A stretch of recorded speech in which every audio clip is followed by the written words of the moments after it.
Aquino had been living in the United States for the past 3 years, but he decided to go home, even though President Marcos warned him not to come, even though friends warned him he faced death. He left his wife and 5 children in Newton, Massachusetts, and his wife Corazon and 12-year-old daughter Cristina are with us now from our bureau in Boston. Mrs. Aquino, your husband's friends warned him that he faced grave danger if he went home. Did he discuss that with you, and what did the two of you say about it? Well, I think my husband being in political life, I think the two of us were always aware, of the dangers involved. And having gone through a detention of 7 years and a half, and my husband had, gone on a hunger strike in 1975.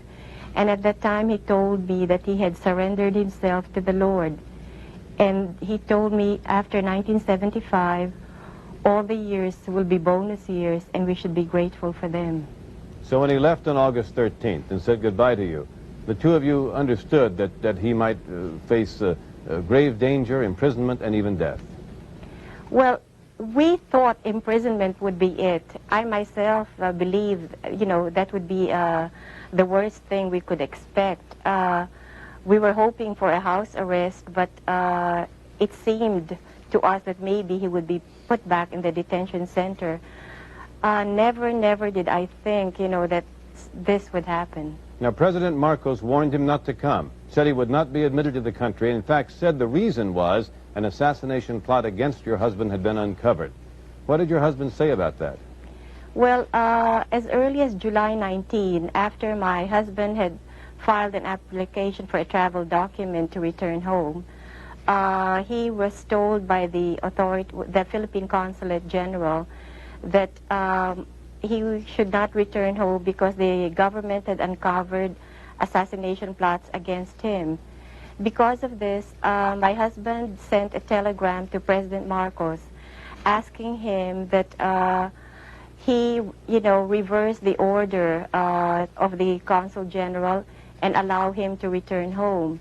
My husband said that all he wanted to do was return home to effect a national reconciliation, and that he had a clear conscience and he was not afraid of any possible assassination plots. Did he ever get a reply from President Marcos? It was not President Marcos, but the Defense Minister, Juan Ponce Enrile, who sent my husband a telegram. And we received this on August 2nd, and the telegram said for my husband to delay his arrival in Manila by 30 days at least, so that they could neutralize the alleged assassins. All right, with all of this as the background, Mrs. Aquino, why did your husband go home? Well, my husband felt that while he was strong and healthy, and while he believed Marcos was still in good health, that he could ask President Marcos to please talk to him, and he wanted to plead with Mr. Marcos to restore the democratic processes in our country. My husband believed that only Marcos, with his authority and power, could do so. So it was so imperative that he go home while it was still possible for the two of them to talk. Well, why did he think he would have any influence over President Marcos? Mr. Marcos hated your husband, and your husband certainly disliked the president. Well, my husband felt that here he was living, in Boston for the past 3 years, living in a free country, and yet willing to give all this up and risk another jail term. He thought that would prove his sincerity to the president, and he felt if the two of them could communicate directly with each other, since they both loved the Philippines, then maybe the two of them could work out something to restore democracy to our country. Mrs. Aquino, who do you think murdered your husband? I would not like to say anything definite now. I would like to return home and talk to the people there. I have just seen the television shots.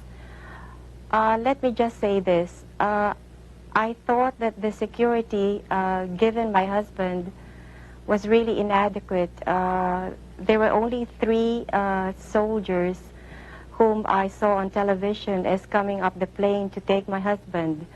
When we were still in the Philippines and when my husband was in the detention center, whenever he would go to, either the Supreme Court or the military tribunal, there would be at least 20 to 30 security men, guarding him and really looking out for his security. So this really was quite a strange thing to see happen. Only 3 people going up there to take him. Well, now, the government says your husband was murdered by someone who had slipped in and put on the uniform of an airport worker and had come very close with a single pistol. You saw the television pictures of that man lying there. Does that seem probable?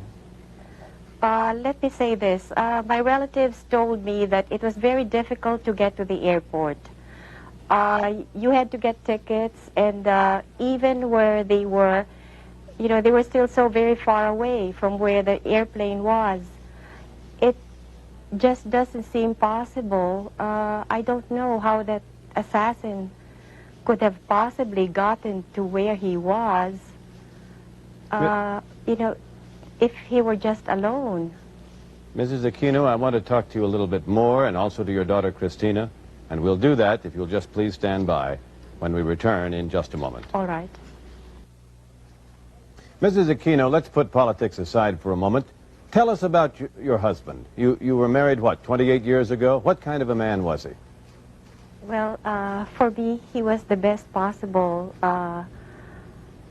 He was the best possible man for me. I have never met any other man that I would have wanted to have as a husband and to have lived with all of these 28 years. A lot of people said he was flamboyant, was he?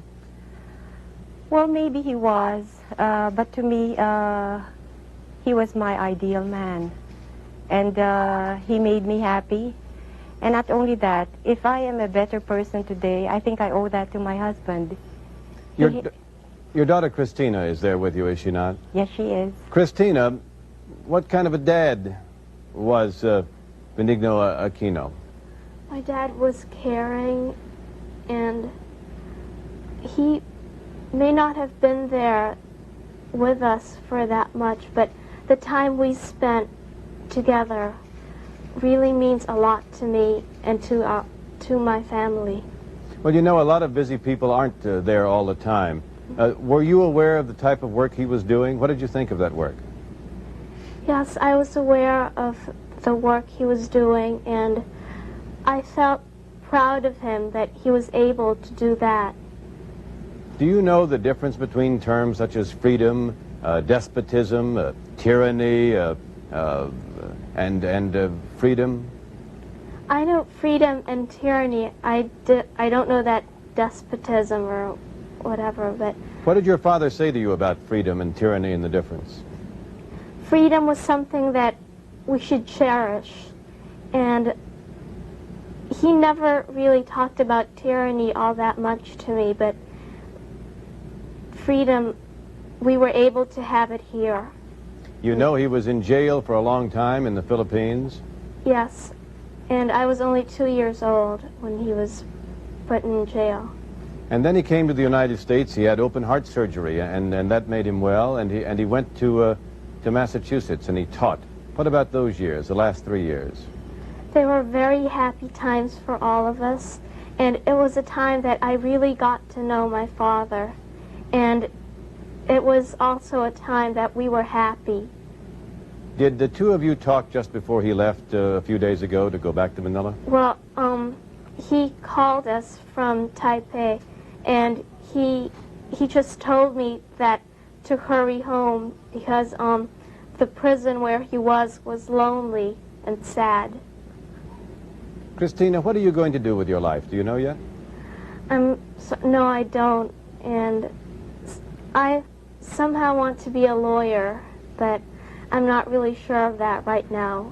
Do you think you would want to go back to the Philippines, live in the United States, or some other country?